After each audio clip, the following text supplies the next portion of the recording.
Hi, have you been wondering what teaching styles or method which you can use to teach a particular group of students? Maybe you're a teacher that is handling a huge class size and you're wondering what exactly have you got to do in order to manage these students and ensure that they understand what you're teaching. Worry not, because for today's video I'm going to share with you three teaching methodologies that you can adapt in a classroom. The first one is PPP, three P's. That is presentation, practice, and production. This teaching method works best with a huge class.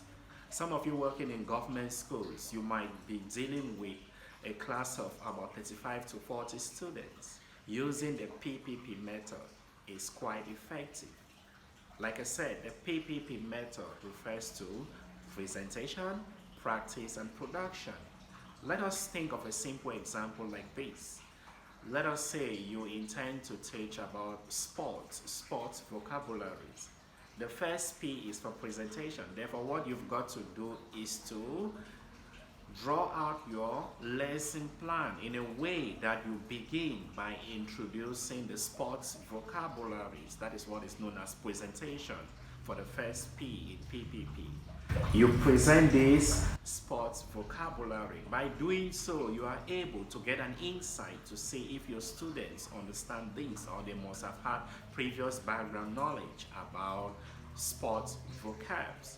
When you present this, you are able to weigh or gauge the level at which your students are as far as this topic is concerned. The second aspect of the P, practice. When you must have introduced these vocabularies, practice now. You tell students to follow a drill that you're going to give out. Maybe you write something on the board on how they can speak and express themselves about types of sports. Like, what sports do you like? I like. This is practice. So you get the kids to practice on how to talk about different sport vocabularies and on how to express their likes and dislikes. And the last part, which is production. After you must have done this, you might decide to give out an exercise which requires the student to talk about a particular sport. Like, let us take football, which is quite popular. Production here, you might want the kids to think about every sporting skit that is required for a football match. You think of jerseys, shorts or shorts, boots, socks, and you might want them to talk about why they like football or why they like this kind of sport. So PPP, presentation, practice, and production, works a lot with a huge class size.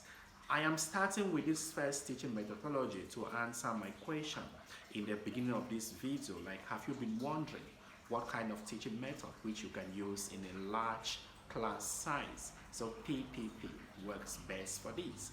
The second type of teaching methodology that you might want to think of is TTT, three T's. T, test, teach, test, that's the meaning. Test, teach, test. This second type of teaching methodology can equally go with a big class size as well as a small class size. Let us use the same example, sports vocabularies. To use this method, you might decide to test the understanding of students as far as sports vocabulary is concerned. Again, you can do this by introducing the vocabularies of sport and asking them to describe these vocabs. Like, you might want to think of golf. You ask students, what do you know about golf? How can you play golf? What do you need to play golf? So when you do this, the kids tend to understand and they follow up on the lesson appropriately. And you, the teacher, you're testing to understand the level of the student with this same topic or on this same topic. And the other part of the T, that is test, teach. After you must have tested the understanding of the lesson, you go ahead to teach the full lesson.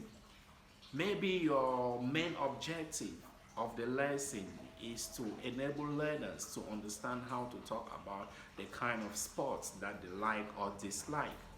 So you go ahead and teach this. That is why it's known as TTT. Test, teach, test. After you must have taught the lesson, Test their understanding by giving an exercise. It could be in the form of a group work, or maybe you want the kids to complete the exercise you're giving individually. Do this however you wish, however it suits your class. So you're testing towards the end of the lesson to see if they understand. That is why this method is known as TTT. Test, teach, test. And the last method is task-based learning. Task-based learning, TBL. Task-based here as a compound word, learning. This method will work best with students with LD, that is learning disability, which might come in any form. Yeah, you assign a task to your students, and maybe in group, because it's a task that you're giving them to work on. This way they learn by themselves. They can even adapt learning to their natural environment, the real world. Let's go back to the same topic, types of sports. To do this, instead of you, the teacher, being the major actor here, talking and giving out all the information about a topic, you might decide to give a question like, okay, student, can you draw different types of sport equipment? Can you draw different types of skills you need in a sport, or some few sports that you like? You might want to tell the kids to use an inverted pyramid in order of importance to draw the skills which one might need to play a particular sport. This is task-based learning. This way you've assigned a task, and probably you've decided to split the class into groups.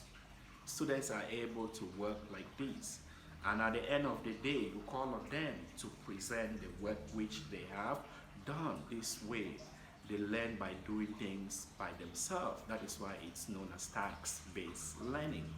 So like I said in the beginning, these methods can suit any class. It all depends on you, the teacher, on how you want to do this. So look at these three teaching methods: PPP, TTT, and task-based learning, and see how it might work or suit your class. For more information on this, check the comment section of this video. I'll leave a link there where you can have more readings on these three types of teaching methodologies. I hope this helps newbies in the field, and have fun while teaching. Thanks for watching, and please hit the subscribe button. Thanks a lot. See you next time. Bye-bye.